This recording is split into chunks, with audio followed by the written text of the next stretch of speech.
Albert AWOL, the voice of the jungle, broadcasting on the DVC to all points unknown. If you're within the sound of my voice, you're listening to Welcome Home Podcast on the DVC.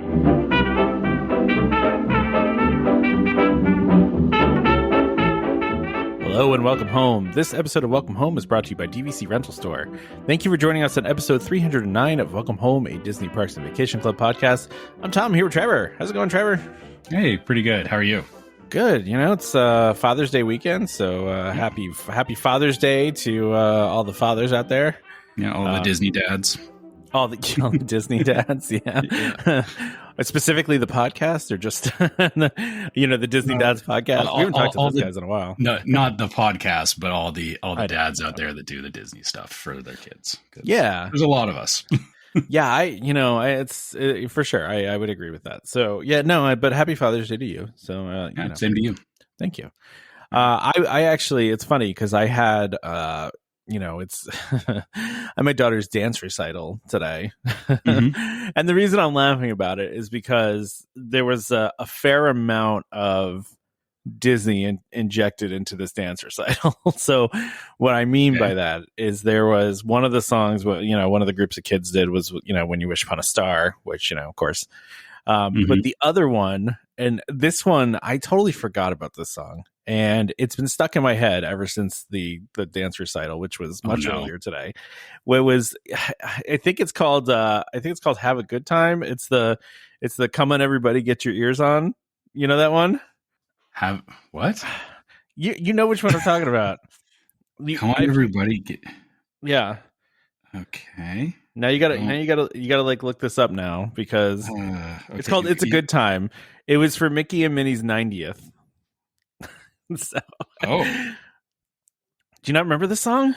No, I don't. Dude, this song, I'm pretty sure they also used it in a parade too, and I don't remember which one, but I just remember I'm listening to this song as it's playing, right? And I'm like, I know this song, but why? Right? And then all of a sudden they get to the chorus part, and the come on, everybody get your ears on, and I was like, oh, it's a Mickey Mouse thing. Okay, cool. Good time. Okay. Yeah, it's a good time. Yeah. I'm sure people out there know what I'm talking about, but I don't remember exactly when this came out or like, yeah. But this was a whole thing, and it was for, and I believe is for Mickey and Mickey's 90th.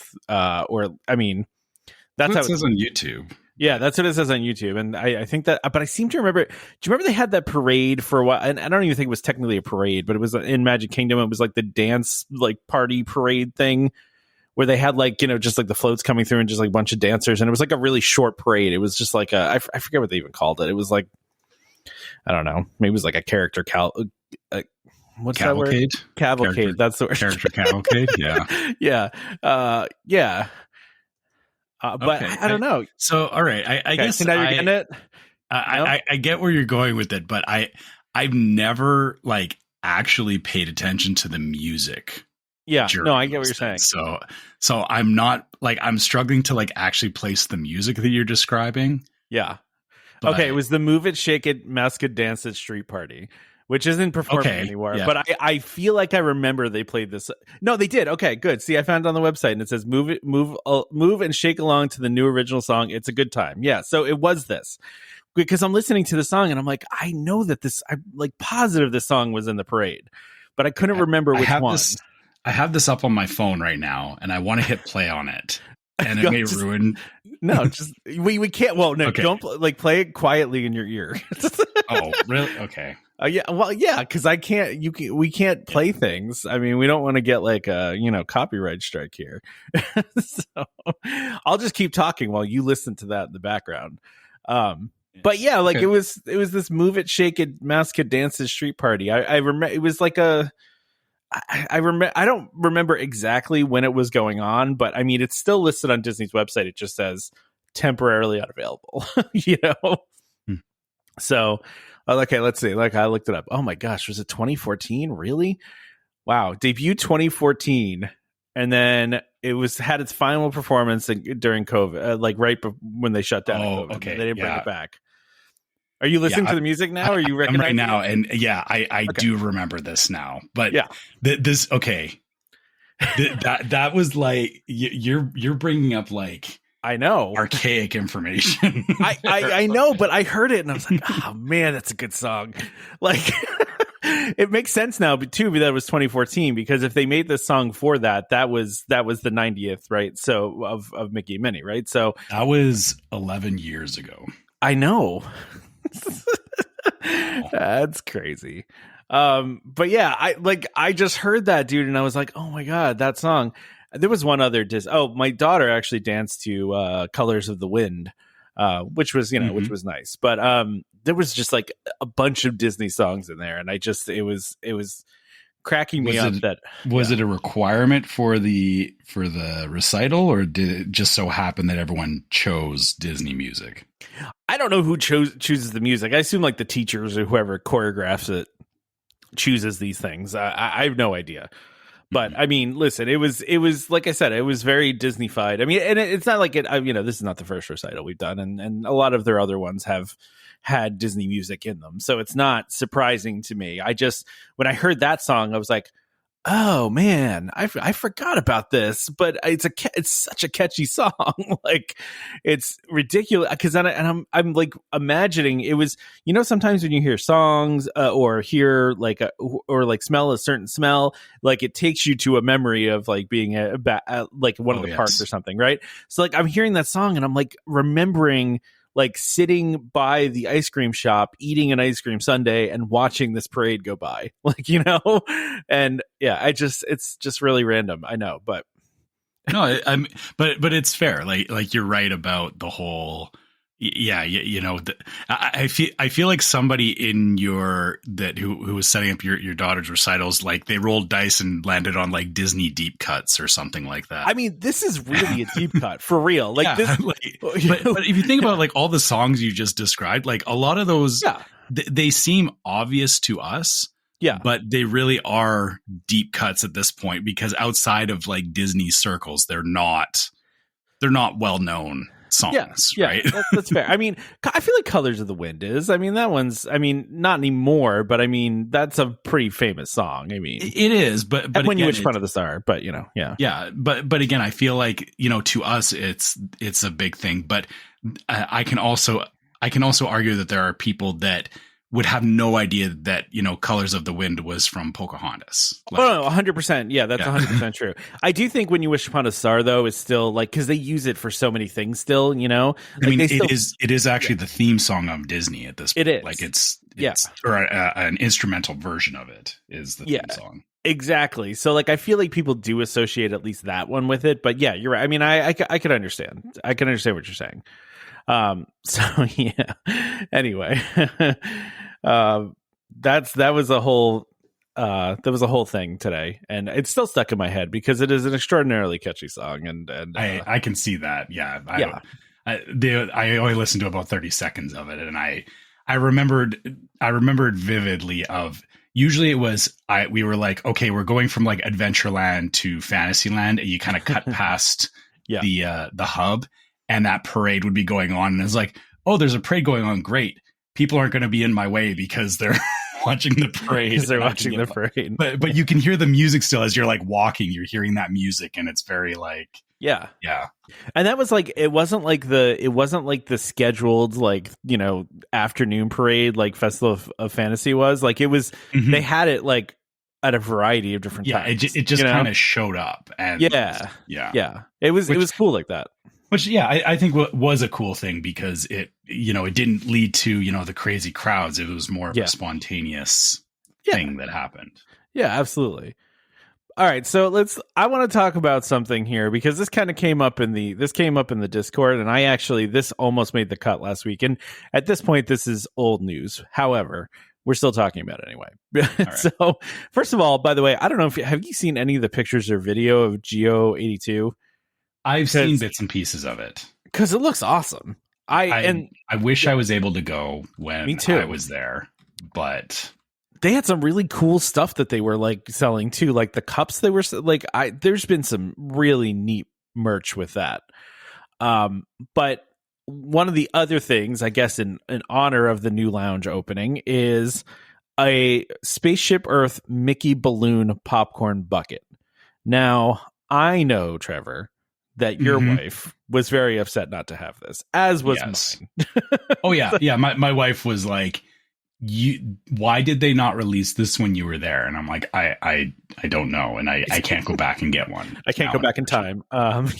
This was back on June 4th was when it became available. So it's a little bit old now, right? But this is, first of all, it's a $26 popcorn bucket, which I actually don't think is that bad.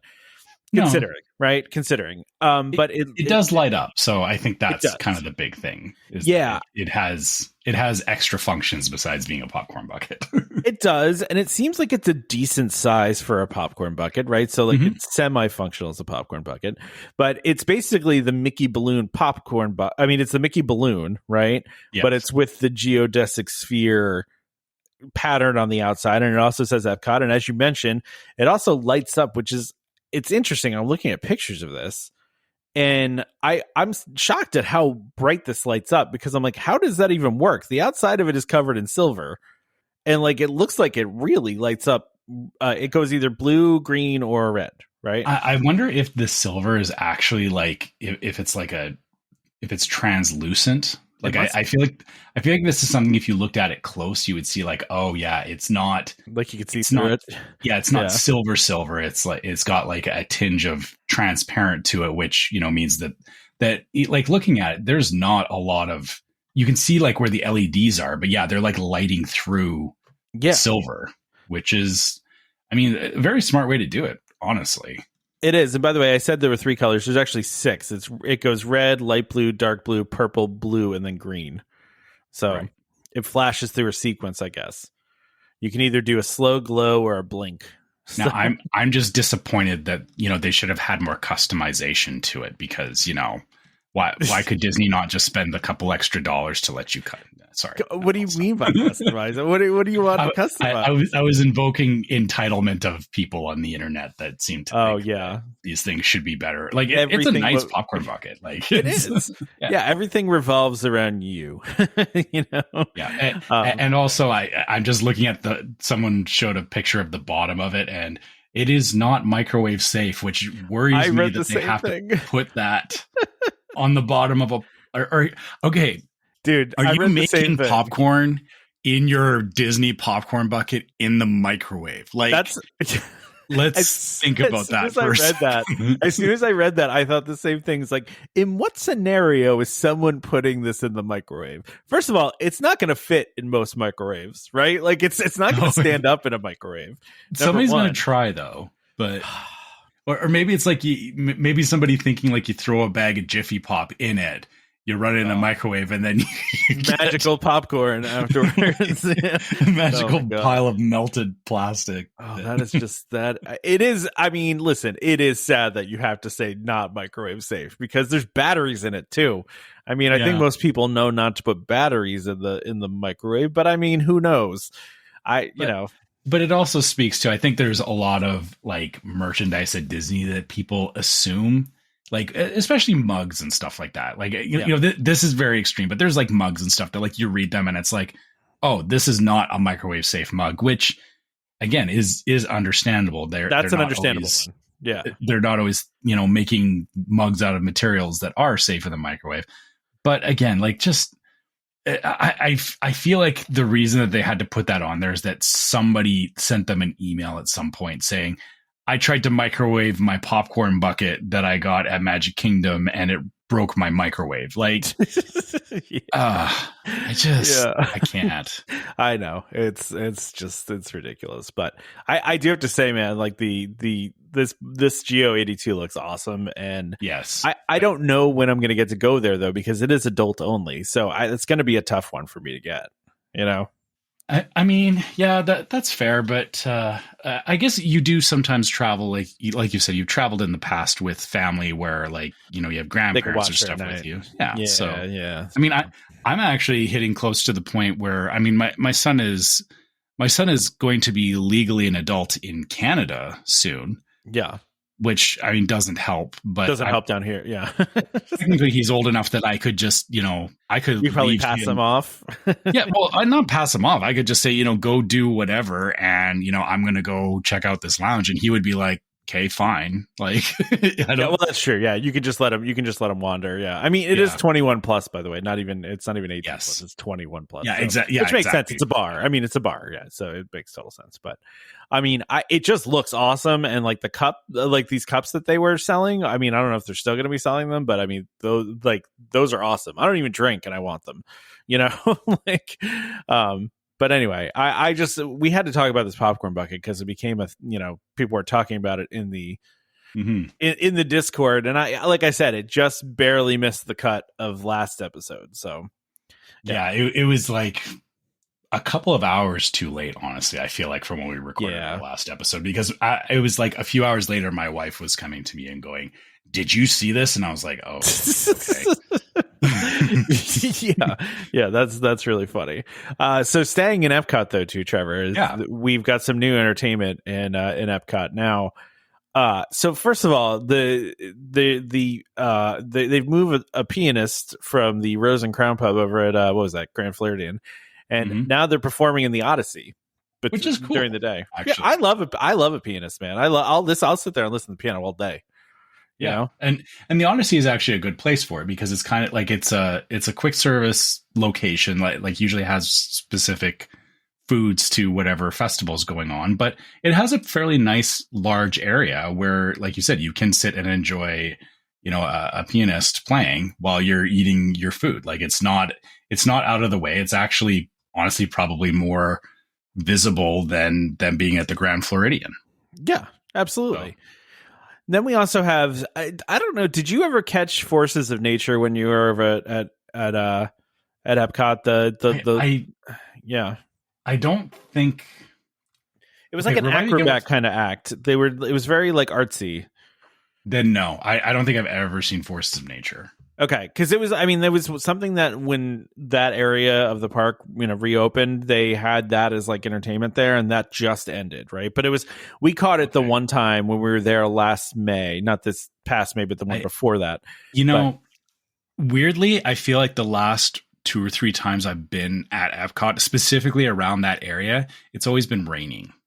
So that's fair. Probably why I've never actually caught that particular act. Yeah, well, it's gone, so you're never going to see it. Yeah. Okay, all right. But we have some new stuff though. Yeah, we do have new stuff. The first one is Max and Adar is, I guess, right? Yeah. Which is a pair of variety entertainers who juggle various objects while poking fun at each other, is the description. And they also do things like plate spinning, and they get the crowd involved in it, which is always cute.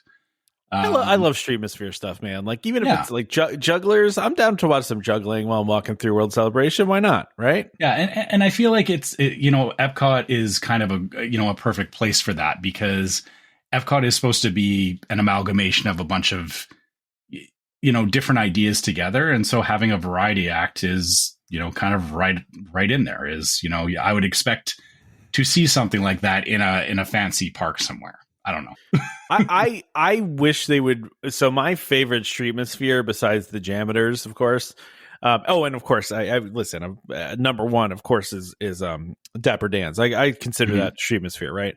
Yeah. I think my favorite one at Epcot, though, they used to have that one at the France Pavilion, where the guy did the chairs, where he stacked the chairs up. Yeah. That one was awesome, and like, I'm so sad that one went away, because we would just stop there every time and watch. And because it was cool, because they would like, there was no talking, right? Like, there was just one dude that would blow a whistle instead of talking. Yeah, like a in his mouth, and he would use that to like communicate what he was doing. Yeah, but then the other guy was stacking up all these chairs and ends up getting really high up in the air, and is doing these acrobatics on these chairs and there's no padding on the ground, and honestly, it's kind of terrifying to watch, but it's also fascinating. I absolutely loved that show. I mean, I also do love the drummers over at Japan too. Like, that's always a fun one to watch. The Taiko drummers are a personal favorite of mine as well. That's one of those ones that just is always there and will never not be there.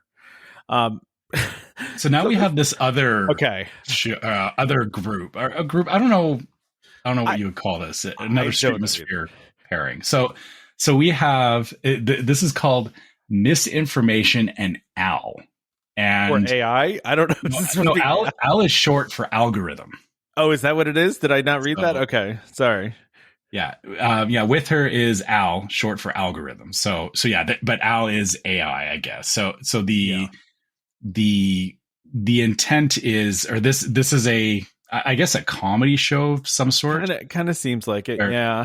Where misinformation is a animatronic, a fake animatronic. It's a person. Learning about humans. With her is Al. And they come from, and actually, I love this, is the Florida Artificial Intelligence Laboratory. That's pretty funny. Or FAIL. That's funny. that is funny. That is funny. I will say, there just intrigues me. Because it's called FAIL. Yeah. They're obviously doing a lot of wordplay here. Now, when I'll tell you this, Trevor, when I first read this, I was like, it sounds kind of stupid, right? Like, if somebody's pretending to be like a robot or whatever, but like, considering the play on words and the silliness of this, it probably is pretty funny, you know? And I mean, honestly, like comedy street performers, it's another level of improv that, I mean, you don't get that out of like, even like planned shows like the Jaminators and stuff. Like, I feel like these kind of things, you will get a lot more unique and memorable interactions than a lot of shows, assuming they do it right. Of course, I haven't seen any like extensive video. I know that there's a quick video on here of it. Yeah. But I'm curious to see how these may make their way into social media through like different reactions and whatnot. Yeah. And I like I said, I enjoy the play on words here, right? You know, they're obviously doing the misinformation and Al or AI, right? And then the Florida Artificial Intelligence Laboratory is funny. Interesting dig on, kind of. I mean, AI is known for having misinformation. So. Exactly, that's why it's funny, right? It's clever. It is. It is. It's an interesting choice to like. I mean, it's a funny joke and all that, but I'm honestly surprised somebody greenlit this at Disney. I also have to say too, like in this short video I'm watching too, like she's doing like a really bad version of like being a robot. She is trying. I mean, she's trying. She is, but like she's not fully committed to the bit. I feel like, she's like sometimes doing the jerky robot thing and then sometimes not. But, again, I don't know. Maybe it's hilarious. I could be very wrong on this. So I said, I feel like this is something that if they're given the space to be creative and funny and whatnot, then it could be something that is very memorable for, families walking through Epcot. And the thing is like the area that they're in, it's over by Guardians, which is a very busy area. So I feel like that there's going to be lots of opportunities for silly stuff to happen. For silliness. Yeah. That's, I mean, you're probably right about that. It's just, and listen, I'm all for more streetmosphere, even if like it's not great, Yeah, we should also mention that because they're putting this as part of what they're calling Cool Kids Summer. I don't know if you've or how. I know you've looked into this, but for our listeners, this seems to be Disney's latest themed thing for activities that they're doing over the summer. They're calling it Cool Kids Summer, and they seem to be invoking a lot of like. I feel like they are trying to lean into some of the 90s nostalgia. Somewhat. So I'm curious to see what else beyond like these kind of streetmosphere things we see pop up as well. My wife said this to me the other day, and this is totally true. They've been leaning like really hard into a Goofy movie lately. And she's why? She's like, why? She's like, why all of a sudden are they doing that? I'm like, I know there was the documentary that came out, right? Because there's like a doc on Disney Plus about the making of that movie. Yeah, and it is the 30th anniversary of it too. Yeah, so, exactly. I mean that kind of makes sense. Yeah, it just was. It's kind of random. I mean, I know it's always been like a cult classic to a lot of people, but it is interesting that they are highlighting it so much right now. More than usual, I feel like. But anyway, do you want to talk about Shanghai? Should we talk about Shanghai? Let's talk about Shanghai because okay. We're leading in with these are cool things that I wish we were getting in the North American parks. It just It looks Yeah, so no, good, yeah. right?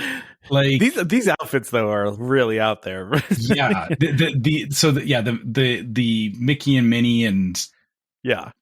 Goofy, like I guess they it's not have out these there like for Shanghai though, right? Like maybe no, that's just it's our sensibilities, but yeah. but it's all these like bright like pastel colors Pastels. that they're Yeah. doing, and it almost has like a A 90s 90s feel. Yeah. to it. Yeah, Yeah, it's like they're doing 90s throwback right now, which maybe they're just specifically I'm here for targeting our age group. Like, is that what's happening right now? They're like, we need to target this group. Like, so, you know. To be fair, we are the adults with the money taking our kids to places like this, so it probably makes sense to pander to things that we're excited about. Yeah, it's not like your son has like nostalgia for 90s things because he has no idea what happened in the 90s. You know? No, but to be fair, I have gotten him into a lot of 90s music, and true, he seems to appreciate it. So. Okay, well, that's cool. That's cool.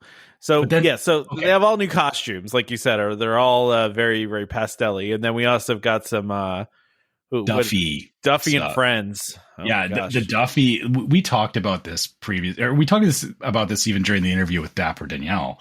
Yeah. Like, man, the Duffy stuff is just crazy. It is crazy how like it almost seems to eclipse the actual like Mickey Mouse stuff. Like it's so in Shanghai. Yeah, totally. I completely think it does. Right. I mean, the other stuff they have going on here too, though, is they've got they have like a walkthrough exhibition about like all the Pixar movies, but it also looks like they're doing a Turning Red meet and greet. Right? Is that what's happening, or is that just like a statue?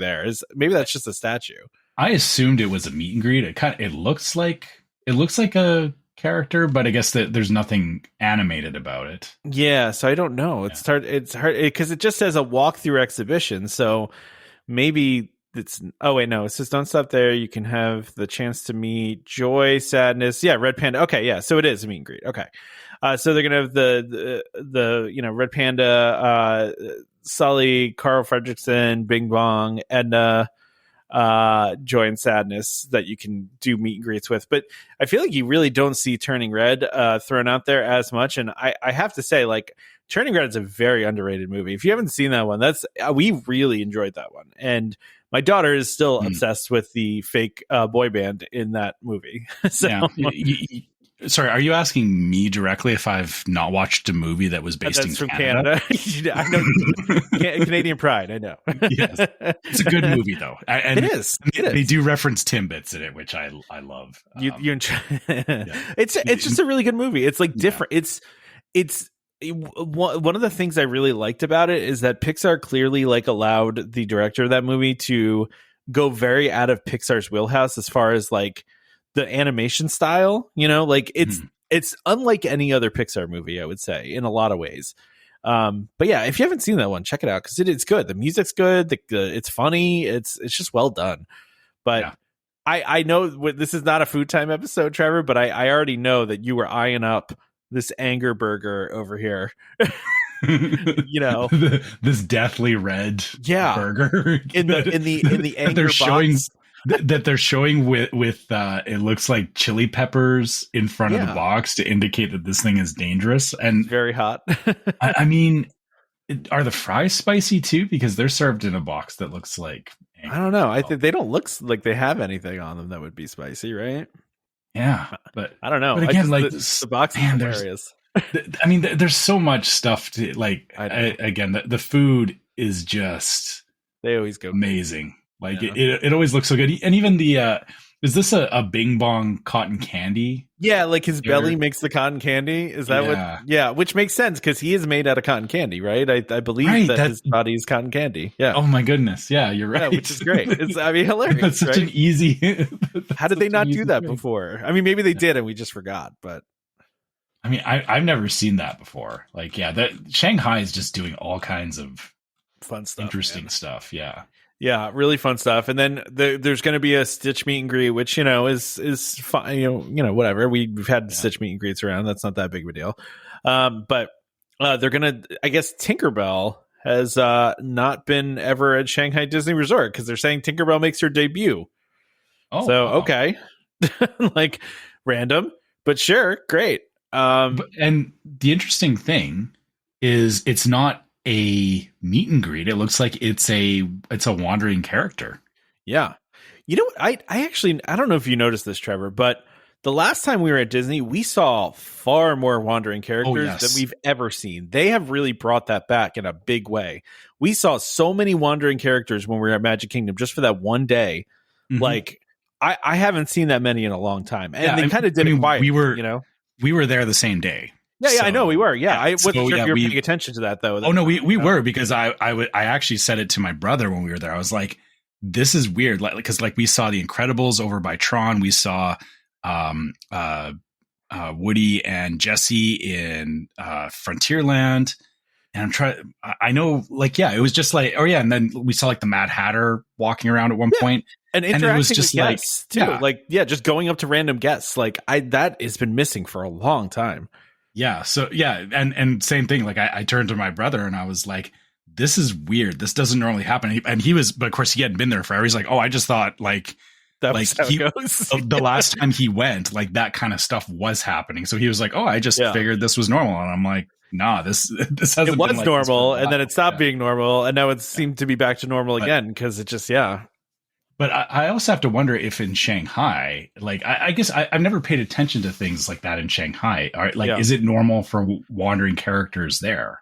Don't know. Good question. Because sure.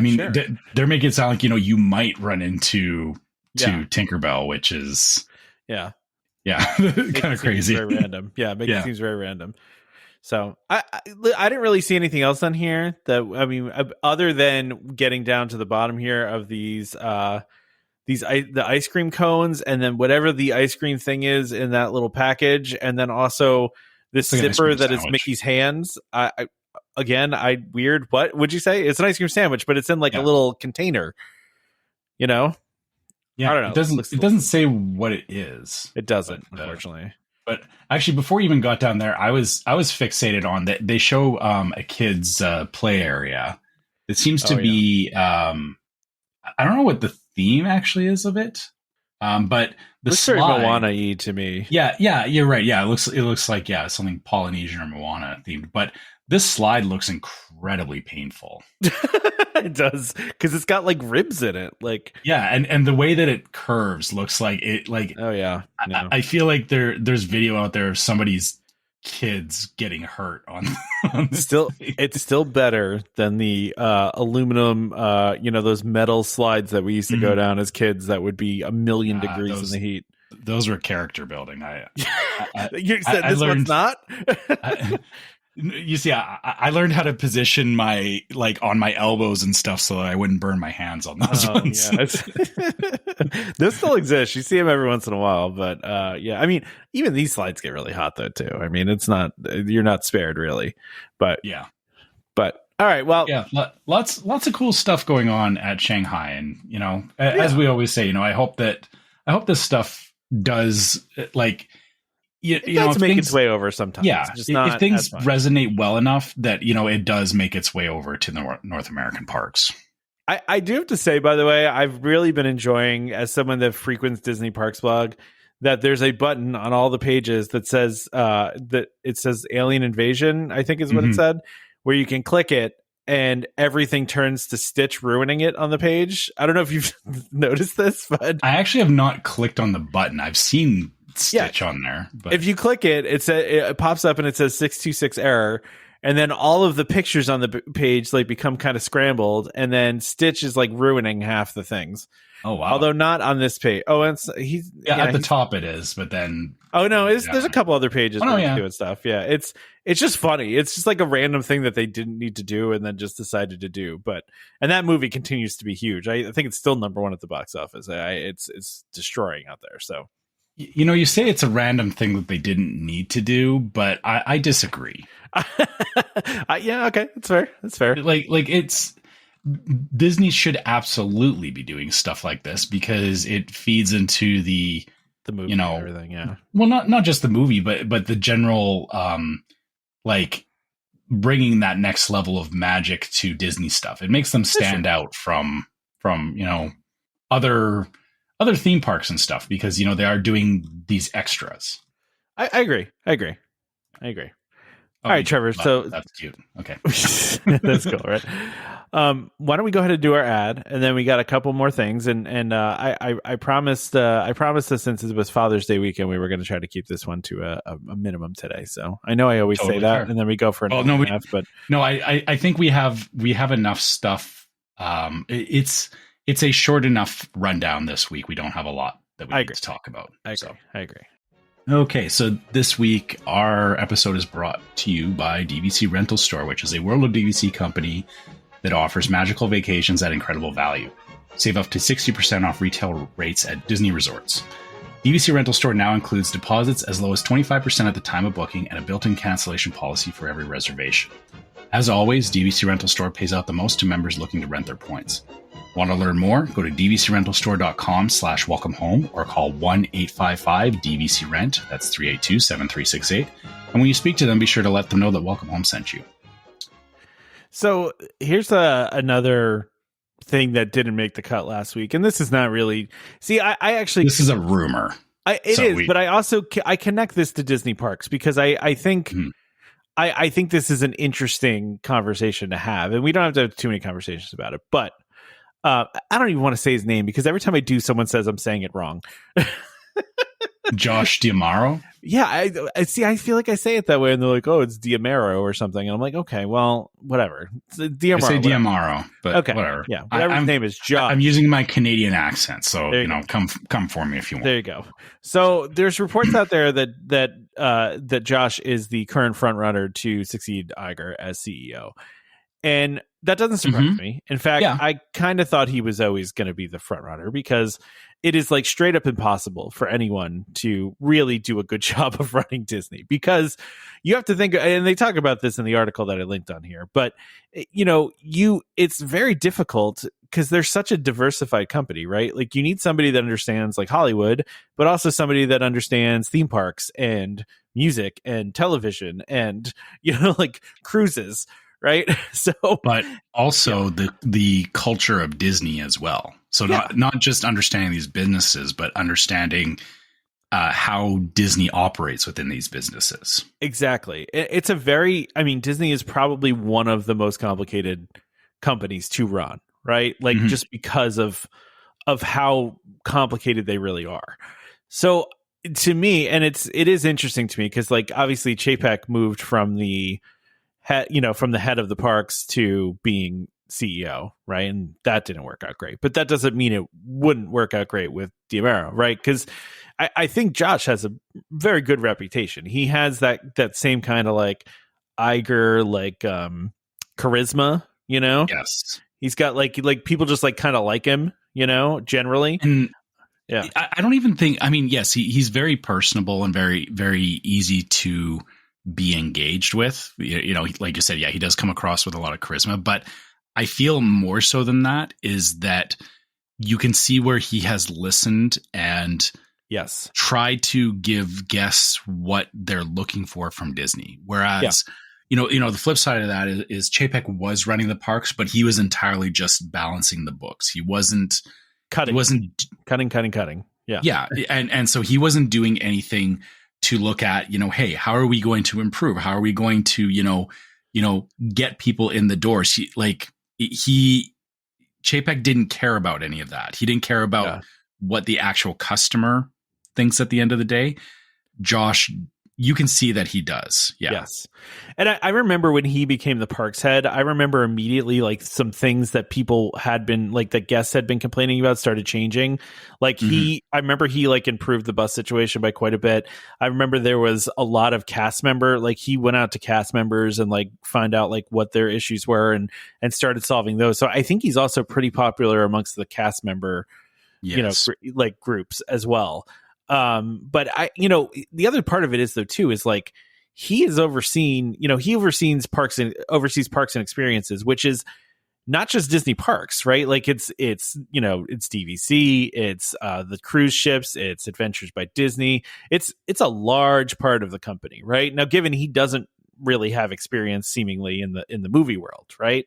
But I think he has kind of, like you said, he needs to though, because you can trust the people who are running those areas, and I think that's the bigger part of it.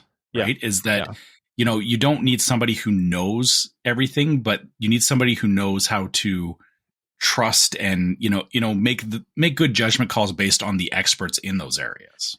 Yeah. And, Josh kind of reminds me a lot of like how Eisner was, but in the opposite way, right? Like Eisner came in and knew everything about the movie business and had all the connections in Hollywood, but knew nothing about theme parks, right? Like just nothing about theme parks. Yeah, but and that showed in how he did some things for the theme parks. Well, no, but I mean, he expanded the theme parks a lot, though. I mean, you're right, but there was also some big flops in the middle of That's that true. too. That's true. But yeah, well, like when he started cost cutting and stuff like that. Yeah.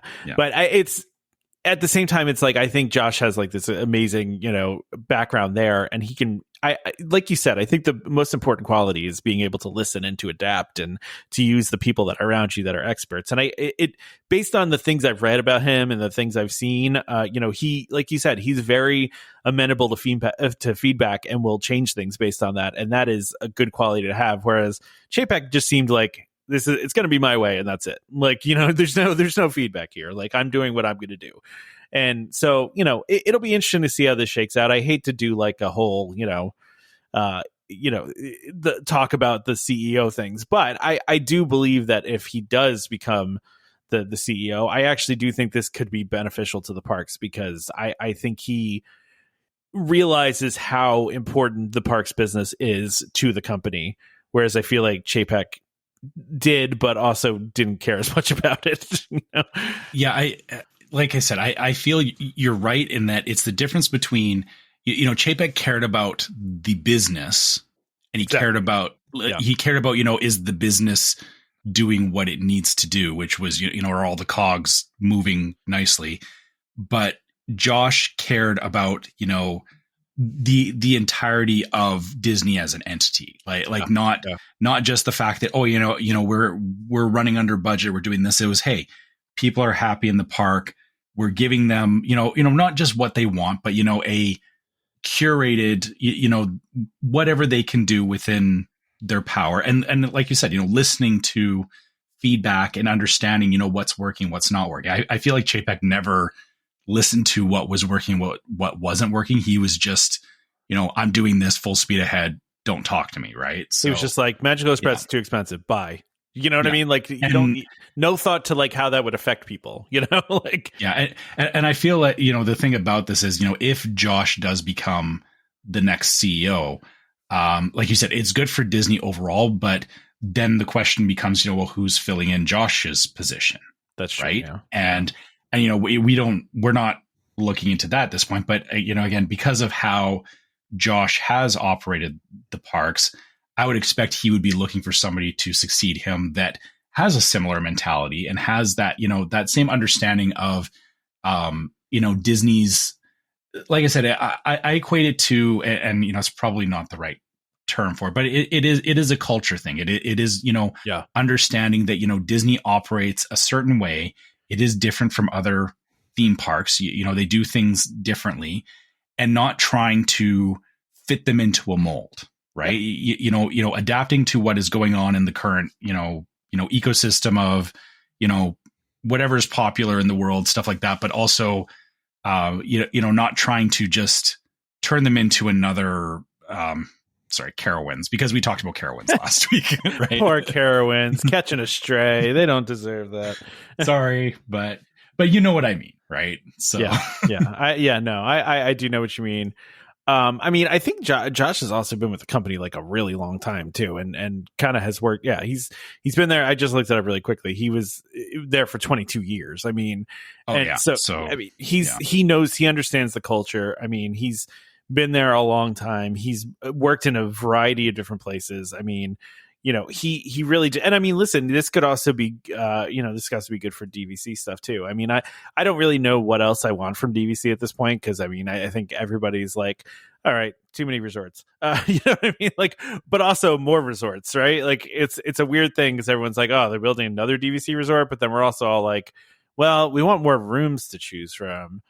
So, you know what I mean? I guess, everybody's wants out of DVC is not, at its most basic premise, DVC is about having a place to stay when you're at Disney. So yeah. I think the good sum up of this whole conversation, though, is a quote from this article, and this was in the Hollywood Reporter, that said, "This is the problem at Disney. How can you expect someone from theme parks to understand the process of making television and film? And how can you expect someone from television and film to understand how to work with the Chinese government?" Like, it's, you know what I mean? It's such a difficult job. And that's something, I mean, Josh at least knows the second one because he, you know, he obviously is the park chairman. So he has to work with these other countries. And so, but I mean, yeah, he's probably more deficient in that part. But I think if you're just a creative, I mean, if you're a creative person and you're open to listening like we're talking about, like, I think you'll be fine. You know, it's not like Iger came in with, you know, experience and all this stuff. He figured it out, you know? And honestly, that does speak back to, you know, for anybody who has listened to, you know, reports of how Disney or Walt Disney did things when he was alive, was, you know, Walt Disney he was in film and animation and all that. Yeah. He didn't know how to run a theme park. So, you know, back to the point of, you know, you can't know how to do all things, but he brought people in and he had people around him that, you know, they weren't even necessarily the experts in those areas. And, you know, a lot of Imagineers said that up front. They were like, I've never done this before, but Walt put trust in them. And he said, hey, you know, you're going to do this thing. I'm trusting you to do it.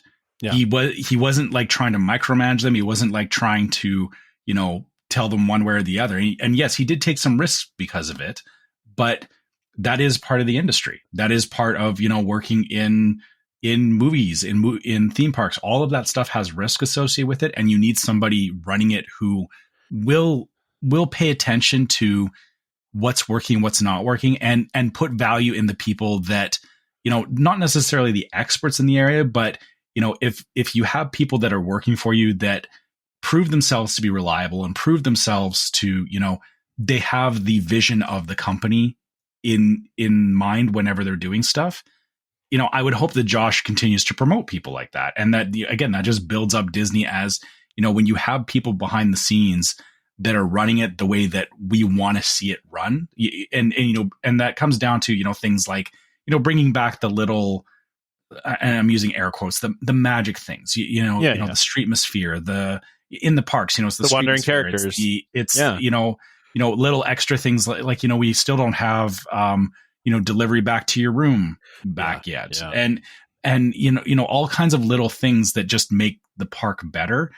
When you have somebody who has that in mind, it does make it better for everybody. Right. And that's actually how, if Disney's board of directors and, you know, CEO and everybody else, you know, if all of those people want to make money, the hard part is that, you know, it doesn't come from just cutting everything and, you know, trying to hoard as much money as possible.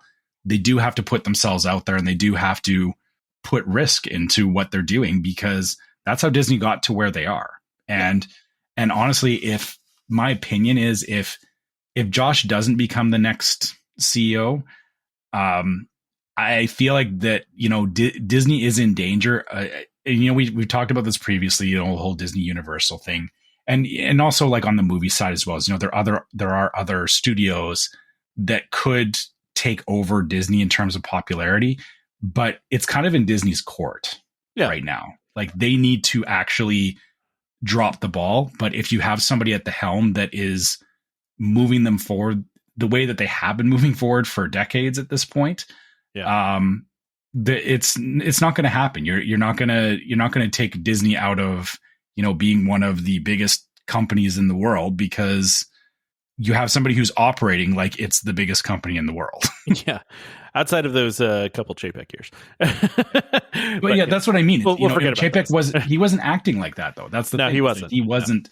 No. He was just, you know, treating it like this is, you know, another accounting job to him. That's how I felt. You know, every time I saw, felt. This was just another job to him. He didn't have that like understanding of company. Understanding of what it was. Right. So yeah, like you got to have that love for the company too. Like you have to understand, like, you know, like you said, the culture. You have to love what the company is and what it stands for and everything. So I think he has that clearly. So, all right. Well, Trevor, let's talk about some Disneyland stuff since we talked about the CEO. Now let's talk about Disneyland. What do you want to talk about first? Halloween, or you want to talk about some merch? Let's talk about the merch first. I think we can finish off with the Halloween stuff. Yeah. Okay, so 70th anniversary merch is popping up now.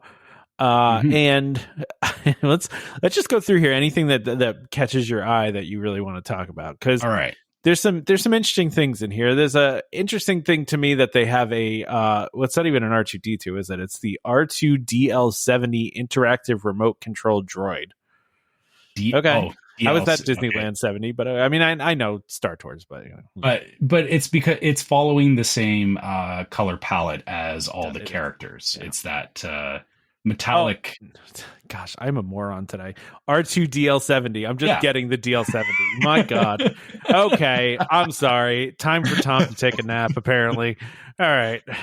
You read it, and that's why I went, oh, yeah, you know, DL70 makes sense. I'm just like, okay, here's this, you know what really happened here, Trevor, is I've talked about this before. I'm a casual Star Wars fan, right? So, like, I don't know all of the things in the Star Wars universe. And I remember there was the whole thing when they were building Rise of the Resistance, and we said, what we say, AT-AT or whatever, and then someone was like, it's AT-AT. And it was like, okay, but it's actually both. So, you know, either one, whatever. But I thought maybe there was like some sort of R2D2 droid or something in one of the shows that I don't know about, and I was going to get like heat from like from Star Wars fans. No, Tom, that's R2DL70. Duh. You know, even though it's clearly he's from the Disneyland planet in the Star Wars universe. Yeah. All right, listen, I'm just I'll take the heat. It's fine. I love it. That was. Do you understand where I'm coming from with this? Yeah, I know, but it's just funny because I thought you got it, and I didn't. Yeah. I mean, I get it now. It just took me a moment. It's been a long day. I was at a dance recital. You still got music from 10 years ago stuck in your head. I guess. Yeah, I want everybody to come on and put their ears on. Okay, so listen, I actually really like this shirt that they're showing. First off, the 70 Disneyland one. That this woman's wearing in this picture, but that one's pretty cool to me. There's also some like interest. I don't know if I'd buy this Mickey shirt of him in all this multicolored stuff with the 70 on. I don't know. That's okay, not my jam. Fair, but do you know what it's reminding me of is it's actually a bit of an 80s throwback to me. Yeah, which is kind of interesting because I'm remembering back and okay, you're probably gonna roll your eyes at this, but probably, yeah. We had a vinyl record for Mouser Size. Do you know what Mouser Size is? I do actually. Yeah. That's okay. And the vinyl, like this is the colors that were on that, like the characters were all wearing on the vinyl. So I see where, you know, it's not a throwback to like early Disney, but it's definitely giving like a 80s kind of vibe to it, which is interesting. I just Googled Mouser Size because I had to. Oh my God. You see what I'm saying, right? I knew what you were talking about. You know, obviously this is from 1983. So it's, I had to look back on this. Oh my God, Mouser Size. This lasted for 2 seasons. Yeah, but like I said, it's the specifically the LP. So okay, the reason we had Mouser Size was we went to Disney when I was like 4 years old. My parents bought a couple of records because we had that big, you know, the wooden. Yeah, I know. You had big wooden record player. Yeah. So we had one of those, and so we had Country Bear Jamboree and Mouser Size. Yeah. And I remember this, like this is just burned in my head as to, you know, the music from Mouser Size was, whatever. Like I if I heard it, I would remember it, but I'm not like, it's not drilled into my head like how the other music was for you. But like I said, the colors though, it definitely the Disneyland 70 is giving that, but they're definitely leaning into more like a metallic version of those colors, which I think is cool. I actually like this more than the iridescent stuff they did previously. Because I found it was very one note before. Like it didn't give a chance for them to like actually have anything colorful in it. And I know you may say it's too much color, but I don't think too much color is a bad thing, especially for Disney merch. I had to tell you, Trevor, I've scrolled down a little bit and I've come to a Dooney and Burke bag, and I see this in your future. The 70?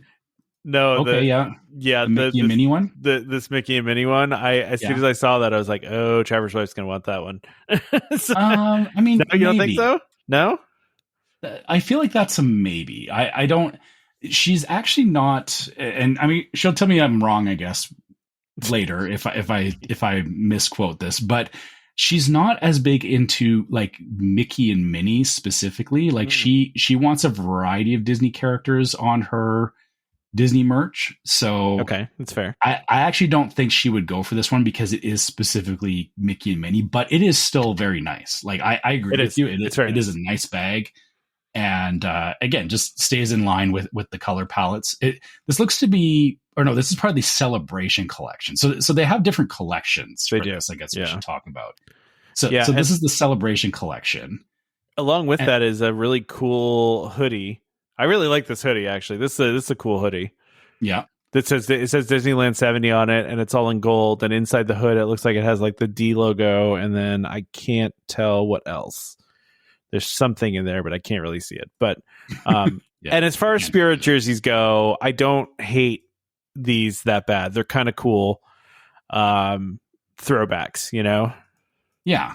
Like you said, as far as Spirit jerseys go, I feel like a lot of Spirit jerseys have been very copy paste for a long time, and this one it had like the Disneyland font is like very specifically to like the Disneyland sign, so it doesn't feel as samey, I guess, as the other Spirit jerseys have.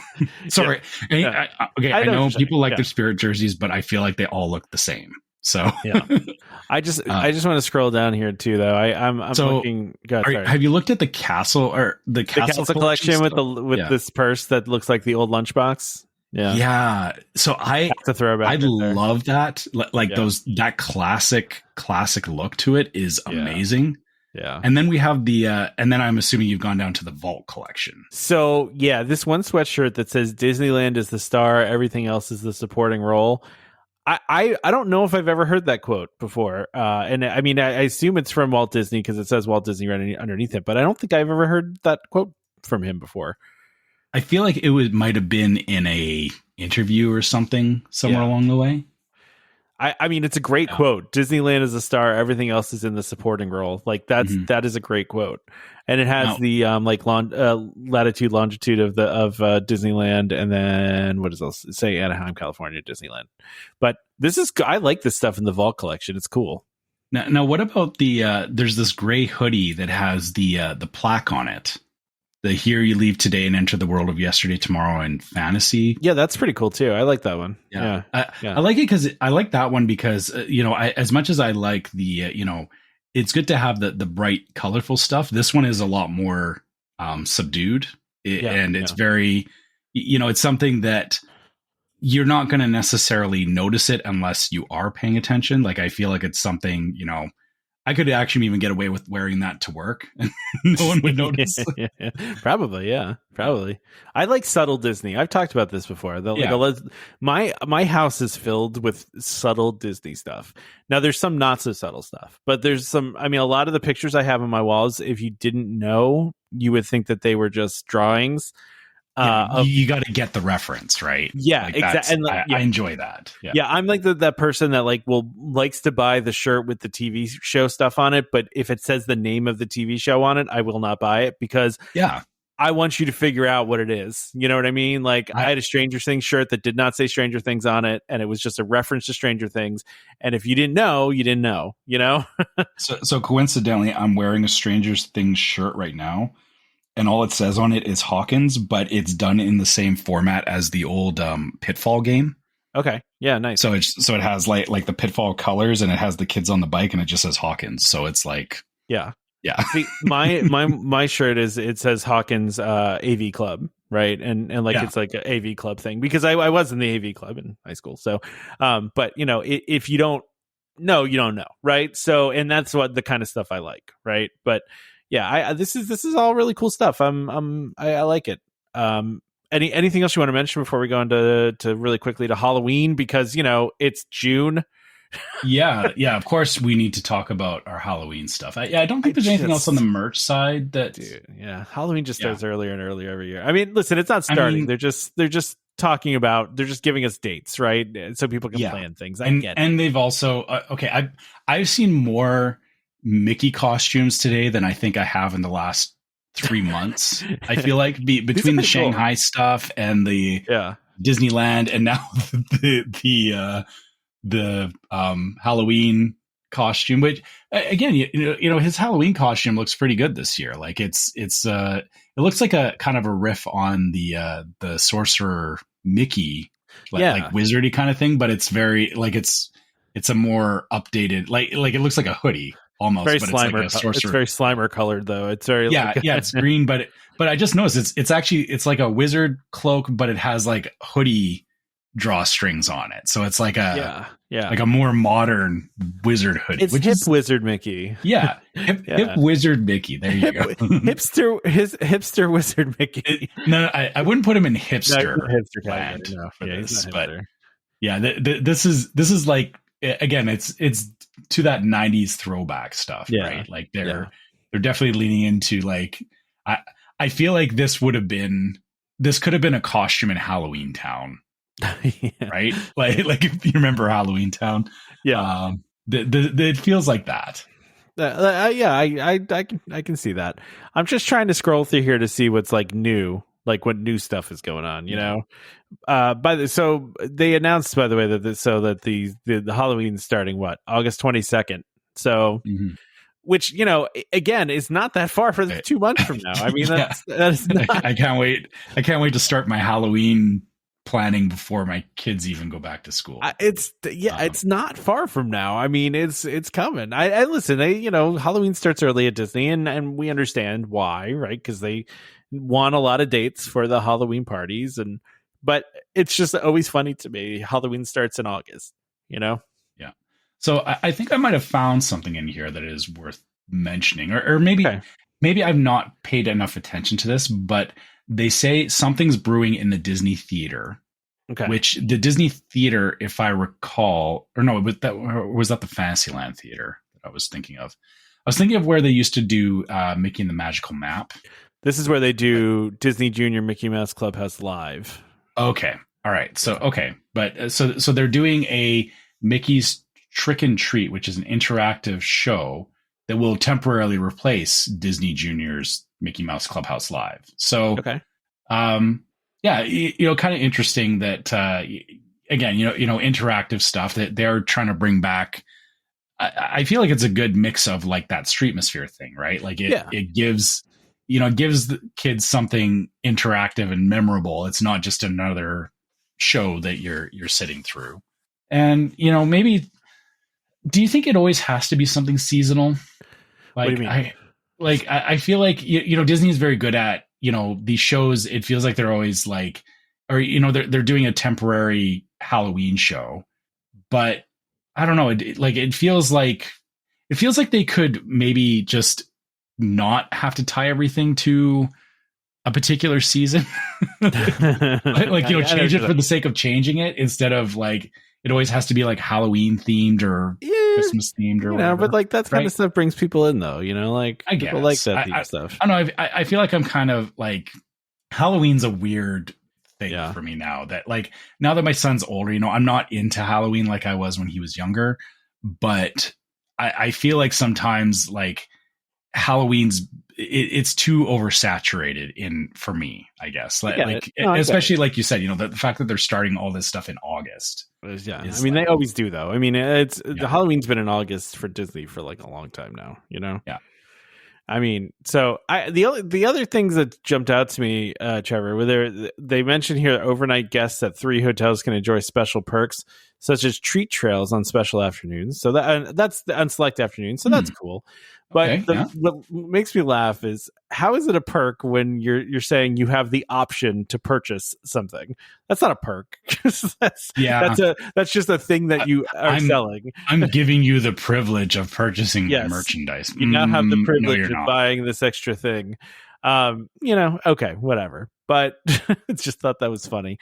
I mean, there's not a whole lot else here. I mean, they're doing some Coco stuff, which they're returning what they did last year from Coco and doing some different things there, but I don't really see a whole lot of interesting. What about this guided tour? Where was the guided tour? I missed that. Disney's Happiest Haunts guided tour. Unearth chilling stories and thrilling experiences in a 2-hour walking tour across Disneyland Park. The tour includes Lightning Lane, access to select attractions, and reserved viewing for Halloween Scream. So you're getting a Lightning Lane to Haunted Mansion. Of course. I don't know what other attractions you would get for a Halloween themed tour. Maybe they taking you to places that are supposedly haunted in Disneyland. Is that like a thing? That's I mean, technically, Big Thunder is haunted, I guess it is kind of haunted because the whole premise behind it is like, so you woke up the spirit of the mountain or something like that, and the train it's a runaway train. It's not a ghost train. No, but yeah. I feel like there's a loose tie there to Big Thunder, but it's definitely Haunted Mansion. And I guess you could also do Pirates as well in there. Yeah, you could do that. Yeah.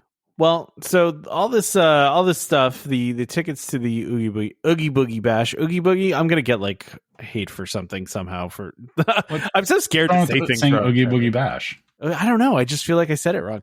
Oogie Boogie Bash goes on sale to the general public on June 26th. So that's obviously, so that's pretty soon here. So if you're going to be doing it. Yeah. Okay. Sorry. You're right. I shouldn't be like that because people are planning, they are planning trips that far out. So I guess it's fair to say that, if you are planning, it's good to know that when the tickets are available sooner than later. So, and by the way, if you do have a magic key, then you can get in a little earlier too. So you can get in the days before, depending on which magic key you have. So there's also that. Right. All right. Well, we promised we were going to keep it short today. Is there anything else in here you want to talk about before we wrap it up? No, I think we covered a good selection of stuff this week. So yeah, pretty happy with that. Again, happy Father's Day to everybody. Related because you're listening after Father's Day.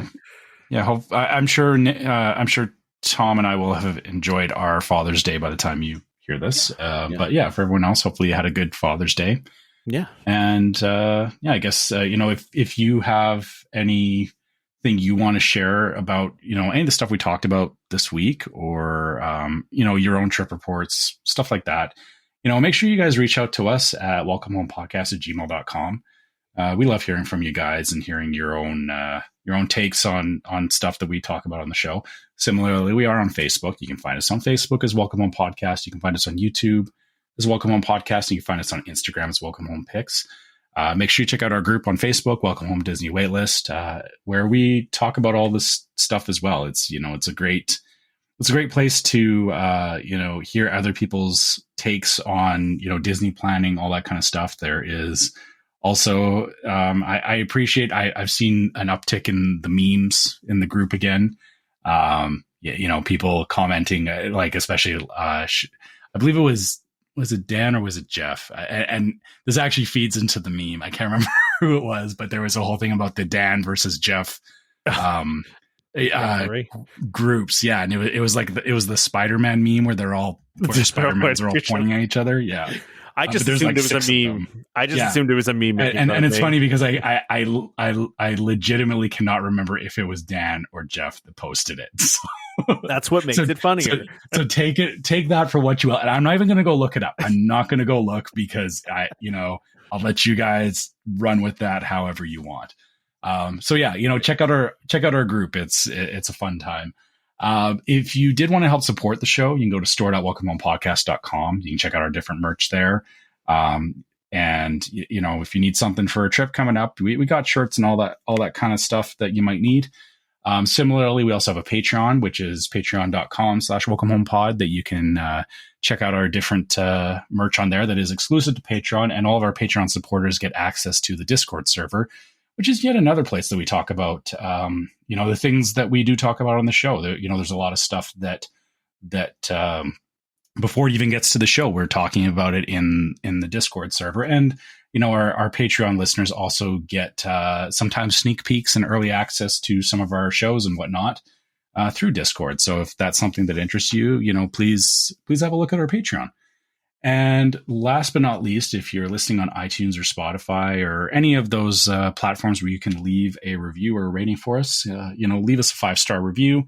We love seeing that. We love knowing that you guys are enjoying the show. And, if you can write us a review, please do. We love hearing what you guys think about the show as well. Most of the time. Most of the time.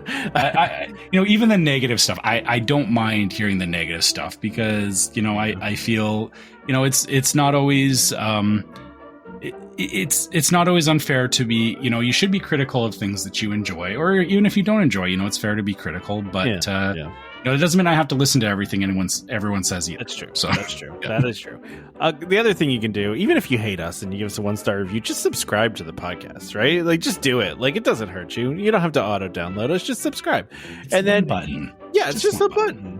And if you're really feeling like it, you can subscribe and then unsubscribe and then resubscribe again, because I think that counts too.